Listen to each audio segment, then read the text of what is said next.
massive explosion at the SE Fireworks warehouse devastated a suburb of Enschede in the Netherlands.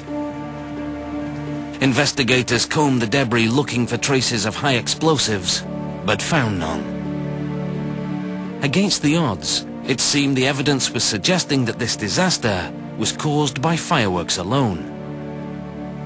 But what kind of fireworks?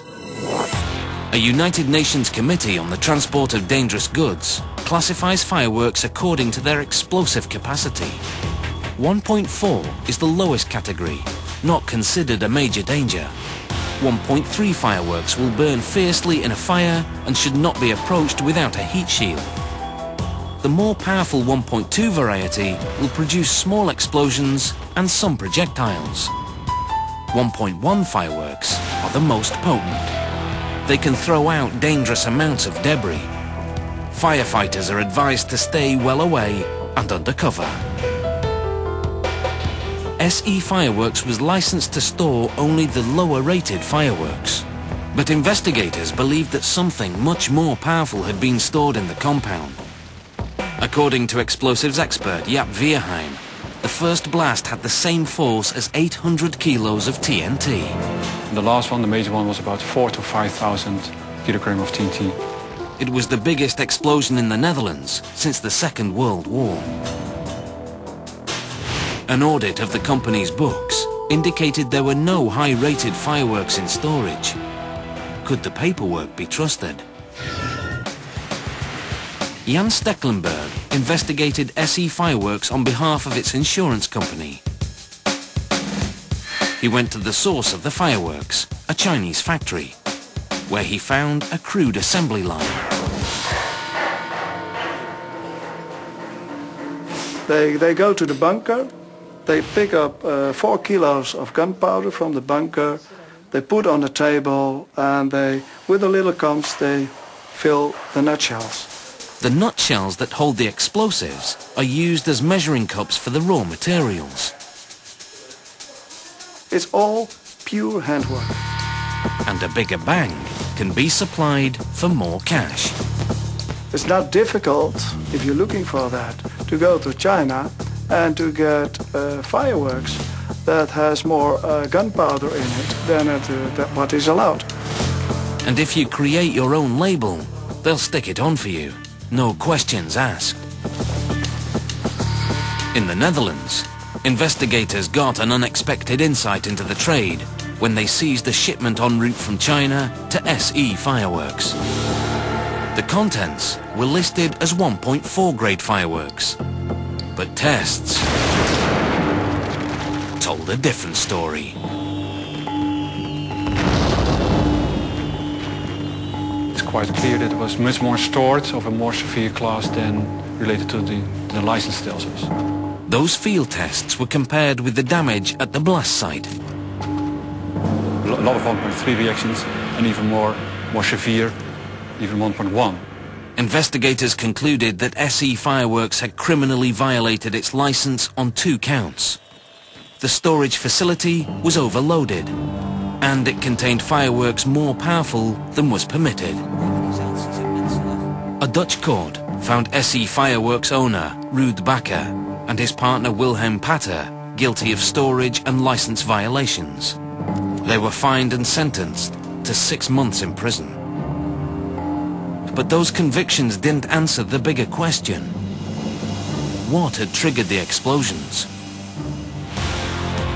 At the epicenter of the blast, the concrete pad that supported the main building was pummeled a meter into the ground by the force of the explosion.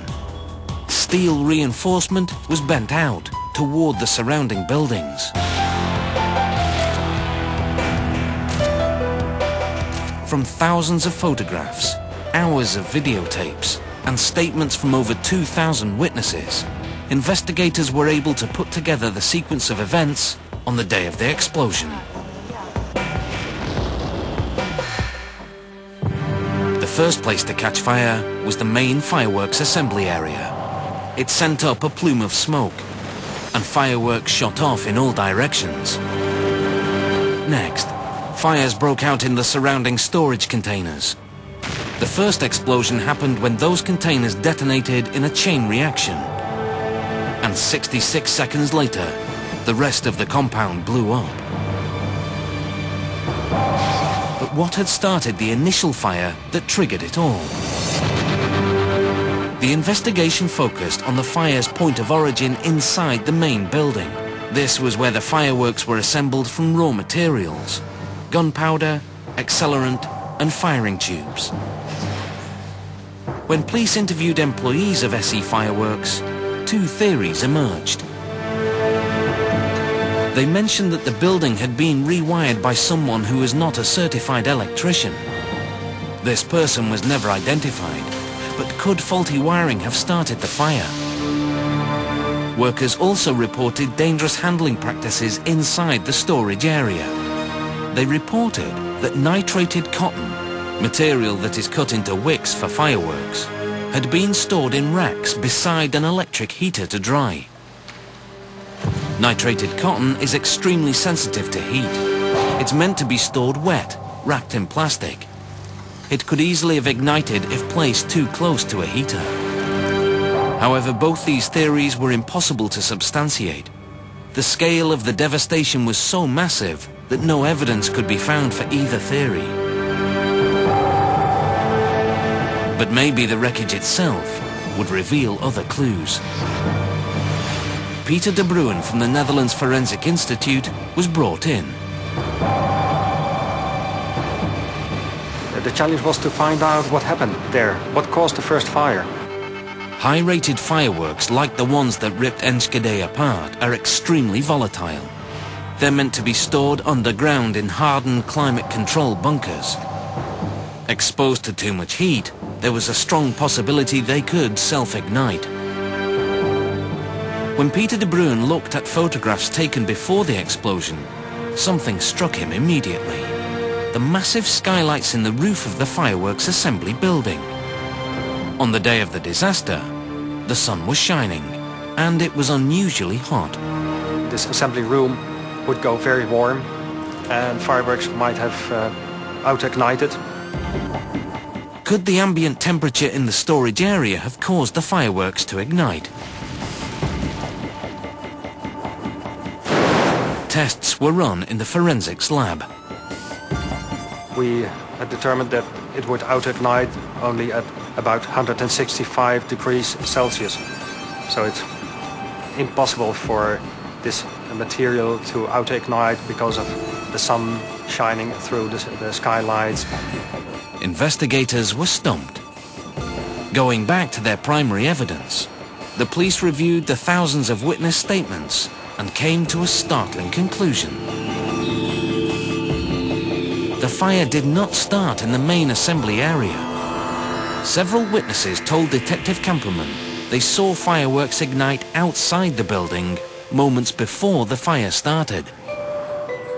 De plek waar het NLR met haar bevindingen kwam, waar het eerste vuurwerk de lucht in was gegaan, lag 20 meter voor gebouw G op een plaats tussen dat gebouw en de bunkers. If the fireworks went off outside the building before the fire, they must have been set off deliberately. Now, faulty wiring, spontaneous combustion, or any theory that placed the point of ignition inside the main building had to be ruled out. Arson became the #1 theory, and the serial arsonist was still at large. In de maanden voor de ramp vonden er brandstichtingen plaats in Enschede en de omgeving. En dat waren voornamelijk brandstichtingen in industriecomplexen, industrieterreinen. Grotere bedrijven werden in brand gezet. But the fire at SE Fireworks didn't fit the arsonist's pattern. He hadn't worked in residential areas before. He had lit every fire at exactly 11 p.m. And he had always left himself an easy escape route. We look at the time difference, we look at the places, we look at the way the arson was done. For me, the difference were too big. So the serial arsonist was ruled out. Investigators had to look for another suspect. They started from the two main criteria for a criminal investigation: motive and opportunity.